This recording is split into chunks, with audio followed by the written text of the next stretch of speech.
Buenos días, por allí, buenas tardes, por aquí, gracias por invitarme. Eh, Entiendo que me estáis oyendo bien. Empiezo. Yo quería empezar, bueno, compartiré pantalla y quería empezar con un pequeño fragmento de una película que no sé si conoceréis. Voy a ello.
Bien, seguramente pongo la presentación, si os parece.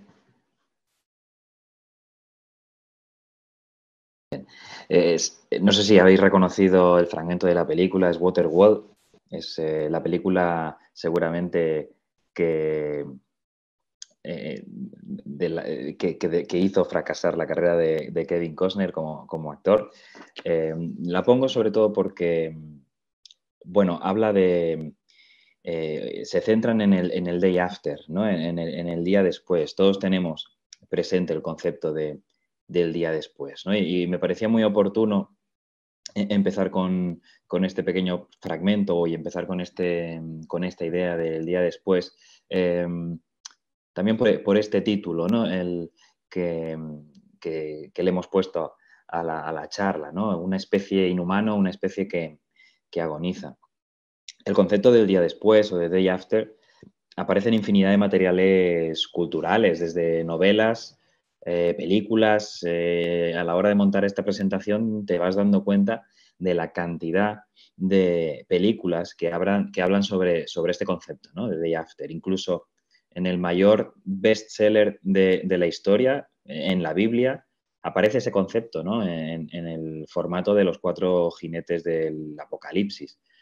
Básicamente se resume este concepto en que el ser humano ha destrozado totalmente el planeta y vivimos una especie de neoprehistoria, una distopía tecnofascista seguramente, ¿no? Que muestra el ingenio humano de los que sobreviven para crear herramientas y que son aquellos que tienen las mejores herramientas. En el caso de Waterworld, ¿no? Quien tiene el árbol, quien tiene la fruta, es quien sobrevive, ¿no? Y me parece muy curioso cómo el imaginario colectivo mundial pues tiende a pensar en el día después como una distopía, ¿no?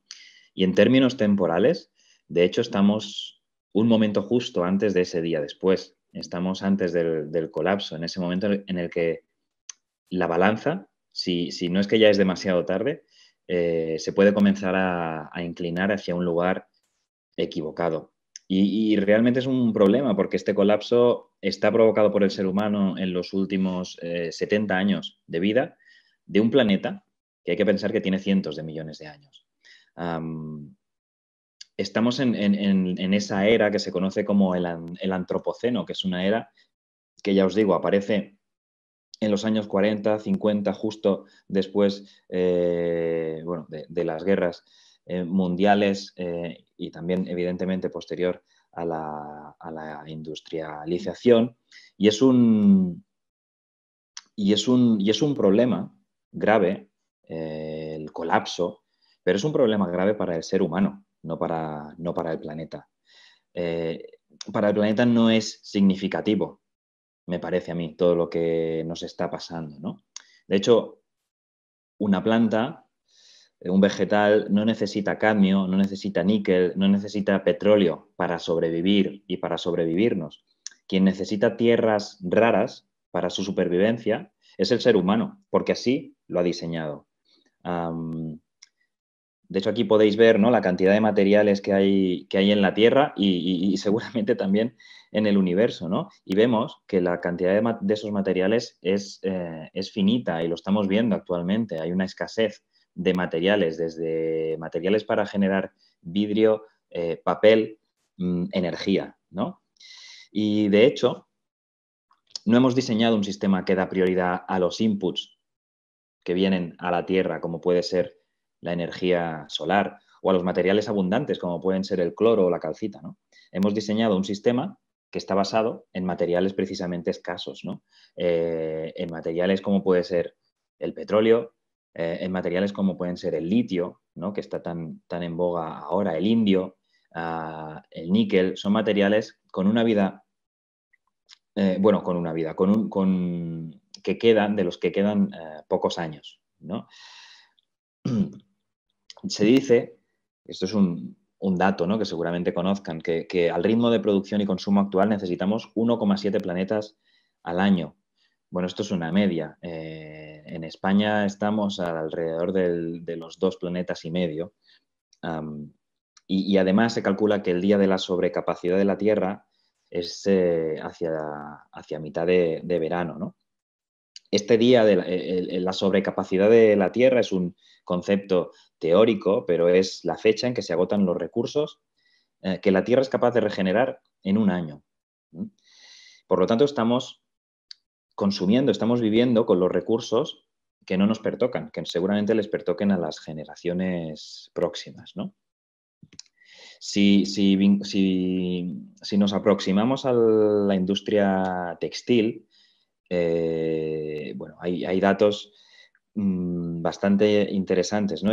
La industria textil es considerada la quinta industria más contaminante, con más emisiones con efecto invernadero, ¿no?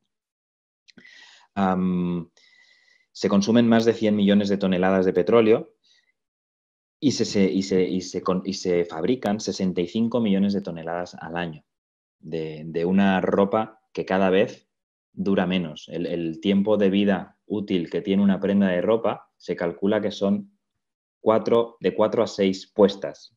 Eso significa, es una media, evidentemente, significa que habrá prendas que utilicemos mucho, pero también significa que habrá prendas que compremos y nunca utilicemos, ¿no? Y eso es bastante revelador. Por otro lado, también decir que nuestro sistema actual de consumo no suele contemplar en el precio los efectos negativos sobre la sociedad o sobre el medio ambiente que una actividad genera, ¿no? Si yo produzco un tejido y contamino un río, estoy externalizando el problema y el daño a los ciudadanos, ¿no? Y eso no queda reflejado en el precio. Por eso yo digo que es un sistema económico basado en las externalidades negativas. Si yo me puedo permitir comprar una prenda de ropa en Europa por 2 euros, es posible que alguien, es un precio baratísimo, es posible que alguien esté pagando con su salud, con su seguridad, con su paisaje, por esa prenda de ropa, ¿no? No, esas externalidades negativas no quedan reflejadas en el precio y no solo eso, sino que las industrias de todo tipo se van a producir a países donde esa externalidad incluso me sale más barata. Si yo vuelvo a la industria de textil, ¿no? Si yo tengo una empresa o un centro de fabricación en un país en el que se me multa por contaminar un río, es muy probable, y de hecho es lo que ha sucedido al menos hasta ahora, ¿no?, que yo coja esa industria y me la lleve a un país donde esa externalidad a un país en el que no tenga que pagar por esa contaminación, por ejemplo, ¿no? Además, también en todo esto va a influir o influye el crecimiento de la población y de la clase media, que de hecho va a querer consumir lo mismo que hemos estado consumiendo durante estos 40, 50 años y además al mismo precio, ¿no? Los vuelos de bajo coste no sé si por aquellos lugares se pusieron, ¿no?, tan de moda o se han puesto tan de moda, ¿no? Los vuelos low cost no tienen ninguna lógica de precio, ¿no? Porque si yo soy capaz de viajar por el mundo o por Europa por 20 euros, que también es poquísimo, ¿no? ¿Quién está pagando por la contaminación del queroseno que se quema, ¿no? ¿O quién está pagando por el ruido que se genera? ¿O quién paga por las condiciones salariales de los empleados? Yo os aseguro que con esos 20 euros no da para pagar todo eso, ¿no? Y además, ¿cómo le digo yo a mi hijo, ¿no?, que no utilice esos vuelos low cost que contaminan mucho y que son malos para el medio ambiente, ¿no? ¿Cómo le digo yo a mi familia que no visite, a mi familia o a mis descendientes, ¿no?, que no visiten las ciudades que yo he visitado, ¿no? ¿Cómo le digo yo a China que, bueno, que no se rija por el modelo occidental de consumo, porque de esa manera nos iremos todos al garete, ¿no? ¿Qué derecho tengo yo a decirle esto a las economías en desarrollo, ¿no? El Parlamento Europeo en 2019 adoptó, justo antes de la crisis por COVID, adoptó una resolución en la que declara que estamos en una emergencia climática. Y por lo tanto, ya no estamos hablando de qué hacer para mitigar los efectos del cambio climático, para pararlo. Estamos hablando de cómo podemos adaptarnos a una emergencia climática, cómo nos podemos adaptar al cambio climático. Y esto es un cambio, parece pequeño de palabras, pero no es así, ¿no? De hecho, este texto habla de garantizar cualquier propuesta legislativa que tenga en cuenta como objetivo principal limitar el calentamiento global a un máximo de 1,5 grados. Hay estudios que hablan que este 1,5 grados de más a nivel global lo lograremos en 50 años. Hay otros más optimistas seguramente que hablan de 100 años, pero 1,5 grados no es poco. Cuando toda Europa, por ejemplo, estaba helada, simplemente había 2,5 grados por encima de la temperatura actual. Por lo tanto, 1,5 grados es bastante significativo. En los últimos tiempos, para combatir, o ya no combatir, sino adaptarse al cambio climático, lo apostamos todo al impulso tecnológico, ¿no? Si queda poco petróleo, pues con el fracking cavo más hondo, ¿no? Si hay demasiado plástico, invento bacterias que devoren ese plástico. Si consumo más, reciclo más. Si hay un virus letal, intento poner como remedio una vacuna. Y si se acaba el mundo, pues me voy a Marte, ¿no? Es la carrera espacial también de los últimos tiempos. Pero eso no soluciona los problemas de origen. Yo creo que simplemente los parchean. Además, otra cosa, si quisiéramos, por ejemplo, sustituir las fuentes de energía actuales y cambiar los combustibles fósiles por el viento, primero habría que ver si hay acero, material suficiente para hacer esos molinos de viento, ¿no? Pero tampoco habría capacidades, tecnología suficiente para sustituir el consumo de energía actual fósil por un consumo de energía renovable. Aquí la cuestión no está tanto en la sustitución, sino en la conceptualización de esos nuevos retos. ¿Realmente necesitamos tanta energía? ¿Realmente necesitamos mover, transportar toda esa energía? ¿No sería mejor generar polos de producción y consumo de altas capacidades de energía, por ejemplo, ¿no? Creo más, en este caso, en una red distribuida, ¿no? Yo creo que que en definitiva debemos cambiar el planteamiento, ¿no? Y para eso debemos diseñarlo. Creo firmemente en que el diseño nos puede ayudar de la misma manera, ¿no? Cuidado, de la misma manera como nos metió en esto el diseño, ¿no? El diseño moderno, no se acaba de... Sí, yo creo que lo estáis viendo bien. Nace en los años 40 justo al inicio de lo que hemos hablado antes, ¿no? Justo al inicio del antropoceno y justo nace pues, con la industrialización.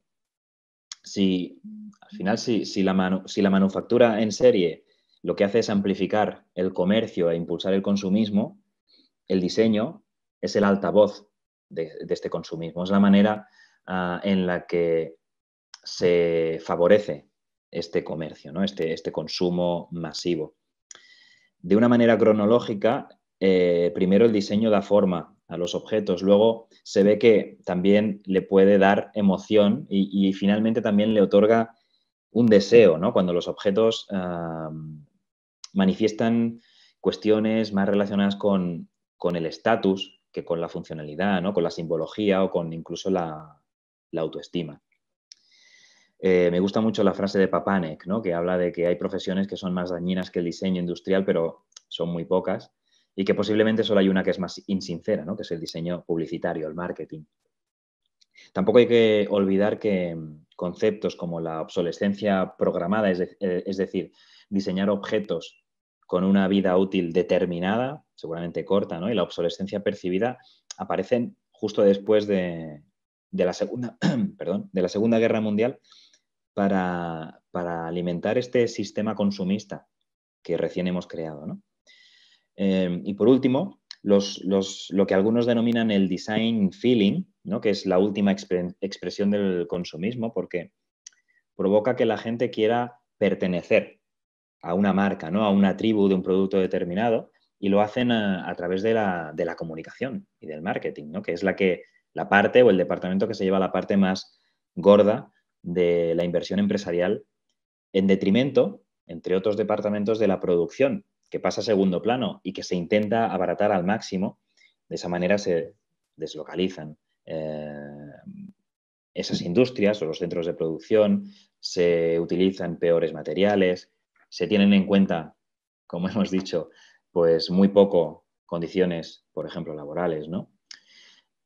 En cualquier caso, como dicen los creadores del concepto del cradle to cradle, ¿no? De la cuna a la cuna, la industrialización no se pensó para hacerlo mal, ¿no? Y para generar los problemas que ahora vemos que aparecieron o que están apareciendo debido a la industrialización, ¿no? Ni mucho menos. Sin embargo, yo creo que los paradigmas sí que han cambiado y ahora vemos que sí que han causado estragos y que nos estamos basando en dinámicas que nacieron hace ya 70, 50 años, ¿no? Con lo cual, yo creo que ahí está el problema, ¿no? También creo que en el diseño está la solución, porque si el diseño se puso al servicio de la industria, el diseño se puede poner al servicio de otras dinámicas, ¿no? De otras mejores dinámicas o otras dinámicas actuales con las que nosotros creemos que podemos tender la balanza hacia un lado positivo y no hacia el colapso, ¿no? ¿Cómo puede ayudar el diseño a no llegar a esas distopías, ¿no? Que hablábamos al principio? Bueno, yo creo que primero, el primer objetivo o la primera misión que tiene el diseño es generar un relato. Yo creo que debemos encontrar un imaginario en el que no estemos predispuestos a asumir el fin del mundo, ¿no? Como en Waterworld, como en Mad Max, como en esas otras películas, ¿no? Yo creo que debemos encontrar ese relato donde los humanos encuentren un encaje con el planeta Tierra, donde se genere justicia social y no se destruya nuestro propio hábitat, ¿no? Que es el planeta Tierra. Os quería poner también un vídeo también de esperanza, ¿no? De cómo el diseño puede cambiar hábitos, que al final es el objetivo. A ver si soy capaz. Sí.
es un poco para ver que seguramente haya luz después del túnel y que con creatividad se pueden crear escenarios optimistas y se pueden crear escenarios de cambio, ¿no?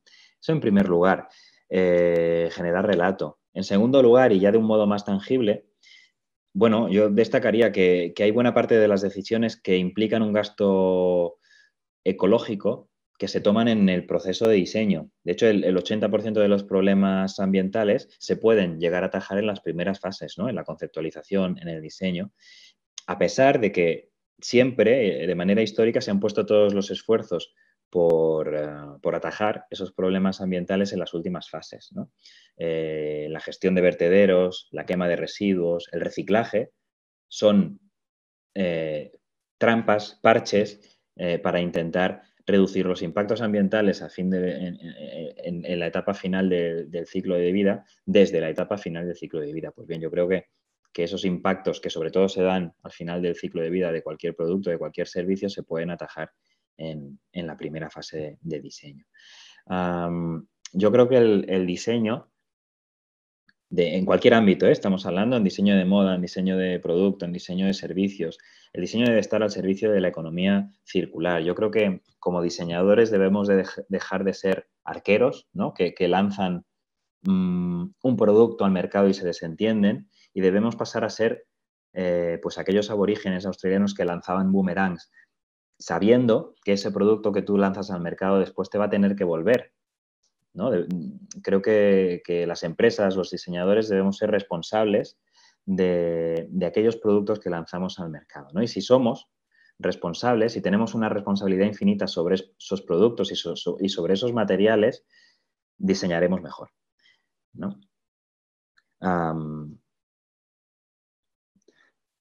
Bueno, sí, de hecho esto es lo que se conoce como economía circular, ¿no? Este es el diagrama de la mariposa que habla de separar ciclos, ¿no? Existe un ciclo técnico, existe un ciclo biológico, todo aquello que usamos, como por ejemplo puede ser una lavadora, como por ejemplo puede ser un taladro, todo eso debería estar dentro del ciclo técnico y existen estrategias para que esos ciclos sean totalmente cerrados. Por ejemplo, la servitización. Es decir, yo ya no estoy ofreciendo un producto que tú te quedas, sino que te estoy ofreciendo un servicio para utilizar ese producto, ¿no? Con la condición de que ese producto siempre sea mío y de esa manera, como os he dicho antes, poder optimizar todo el ciclo de vida, ¿no? Y luego hay un ciclo biológico al que deberían pertenecer todo aquello que se consume, como por ejemplo unos pañales o productos de higiene, ¿no? Todo aquello que se consume debería ser, deberíamos diseñarlo de manera que pudiera pasar de nuevo a la tierra, al medio ambiente, sin dañarlo, ¿vale? En este sentido, yo creo que el mundo de la moda, en el mundo de la moda hay dos estrategias que se podrían seguir. Una de ellas es precisamente esto, ¿no? Adaptar todo producto ligado a la moda a un ciclo biológico. Es decir, que pudiéramos utilizar, consumir, seguramente también se podría consumir de esta manera compulsiva como lo estamos haciendo ahora, siempre y cuando esa materia volviera a la tierra, ¿no? Y la otra estrategia es adaptarlo al ciclo técnico y, por lo tanto, diseñar esas prendas de manera que esas prendas me volvieran a la industria de alguna manera, ¿no? Para poder yo aprovechar de nuevo las materias primas. Es un poco lo que hace esta empresa, Mad Jeans, que es una empresa holandesa de producción, venta y alquiler de vaqueros. Ellos lo que hacen es un leasing de vaqueros. De esta manera se aseguran la propiedad de las materias primas y producen esos tejanos sabiendo que ese material les va a volver y por lo tanto lo diseñan de manera que sea altamente reciclable, altamente reparable y altamente reusable, ¿no? O esta otra, Braveform, que lo que hace es garantizar el control de suministro de perchas. Es la mayor productora de perchas del mundo, trabaja pues para Inditex, para H&M, para Marks & Spencer y ellos son los propietarios de esas perchas. ¿Por qué? Bueno, pues porque de esa manera no hay una pérdida, ¿no? No hay una pérdida de materiales. Si hay perchas que se rompen, están diseñadas para que puedan volver al ciclo, hacerse granza y volver a hacer perchas, etcétera, ¿no? De esta manera, trasladando o sustituyendo un producto por un servicio, en este caso, Braveform recupera o deja de lanzar como si fuera una flecha, ¿no? 550 millones de perchas al año, ¿no? Con todo lo que eso conlleva. Creo que debemos pensar en economías regenerativas que no solo aporten al consumidor final, sino que también aporten a la sociedad y al medio ambiente. Ya no estamos hablando de hacer las cosas menos mal. Ya no se trata de contaminar menos o de emitir cero CO2, ¿no? Yo creo que se trata de hacer las cosas bien, se trata de convertir los sistemas económicos en emisores de oxígeno, en depurar el agua al mismo tiempo que estás generando ese producto, en intentar depurar el aire que entra en la industria y hacerlo más respirable que el aire, ¿no? Y ese aire que tú expulsas, hacerlo más respirable que el aire que te está entrando. Estamos hablando de generación de suelos. Y uno de los ejemplos que a mí me gusta mucho es este Ashes to Life, una empresa de Madrid, que lo que hace es jabones sólidos con ceniza de bosques que se han quemado, ¿no? En incendios. Es una empresa cuyo objetivo o uno de los objetivos es el beneficio económico, evidentemente, pero hay una parte del beneficio que es un beneficio medioambiental, porque con parte de ese dinero lo que hacen es replantar esos bosques que se han quemado. Y me resulta muy, muy inspirador ver cómo tú le estás extrayendo algo al planeta, pero a la vez se lo estás devolviendo, ¿no? Y eso me parece también muy, muy interesante. Yo creo que los cambios también se están produciendo ya. Se están atacando esos weak problems, ¿no? Esos problemas complejos, de grandes dimensiones, ¿no?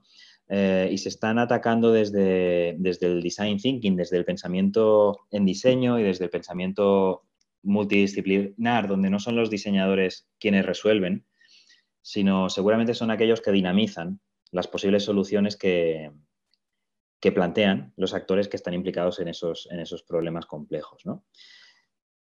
Mancini, Ezio Mancini, nos dice en su libro Cuando todos diseñan que debemos de poner las metodologías del diseño al servicio de aquellos que ya están produciendo los cambios, ¿no? Por ejemplo, cooperativas de consumo, por ejemplo, estrategias de urbanismo táctico, software de código abierto, espacios de cocrianza. Bueno, por ejemplo,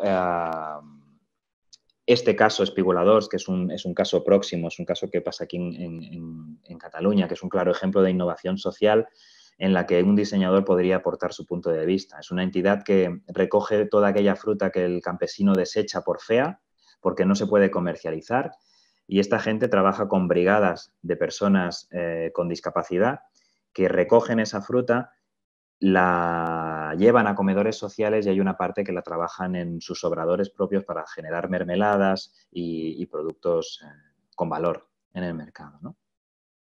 O este otro ejemplo también barcelonés, de las superillas, es un proyecto de pacificación urbana que consiste en ganar terreno para el peatón, ¿no? Pero no convirtiendo esos terrenos peatonales en ramblas de consumo, ¿no? Sino en espacios de uso. Y es una manera de atacar un problema complejo, el del urbanismo, en el que el diseñador tiene un rol de seguimiento, o sea, no solo es no solo es un diseñador que desde su oficina diseña estos espacios y nada más, sino que su cometido es trabajar a lo largo del tiempo para ver qué se puede mejorar, qué cosas cambiar, etcétera, ¿no? Es el diseño flexible, con cintura, para poder ir atajando esos problemas o esos microproblemas dentro de un problema más complejo, como puede ser en este caso el urbanismo, ¿no? O este otro que es un taller de costura, ellas lo bordan, que trabaja para la reinserción laboral. Casi aquí os diría que el producto es lo de menos. Ellas trabajan para reinsertar personas que han estado en la cárcel, que son migrantes, que son mujeres mayores, y ese es su objetivo principal. Y el producto es tan valioso que incluso empresas como IKEA pues ahora lo comercializan, ¿no? Acabando ya la charla, hemos empezado en el lodazal, ¿no?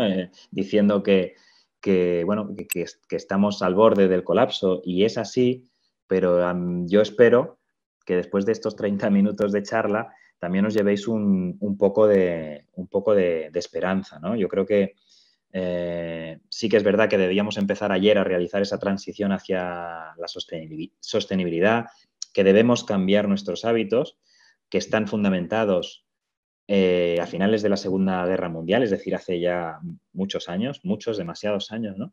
Y que debemos repensar nuestra relación con, pues eso, con el entorno, con los objetos, con la manera de consumir que tenemos, ¿no?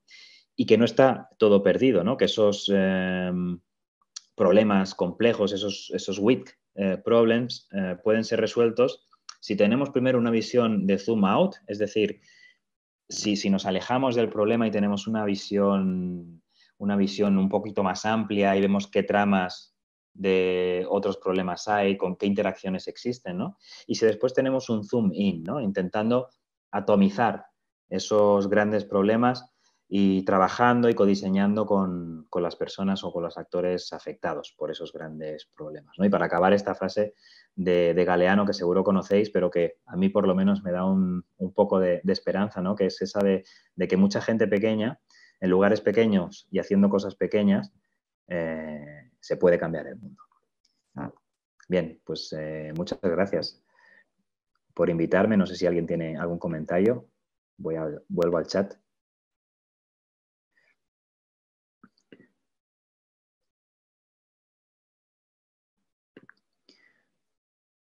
No sé si alguien tiene alguna reflexión que quiera compartir con nosotros. Si no, supongo que daría por finalizada la conferencia. Muchas gracias.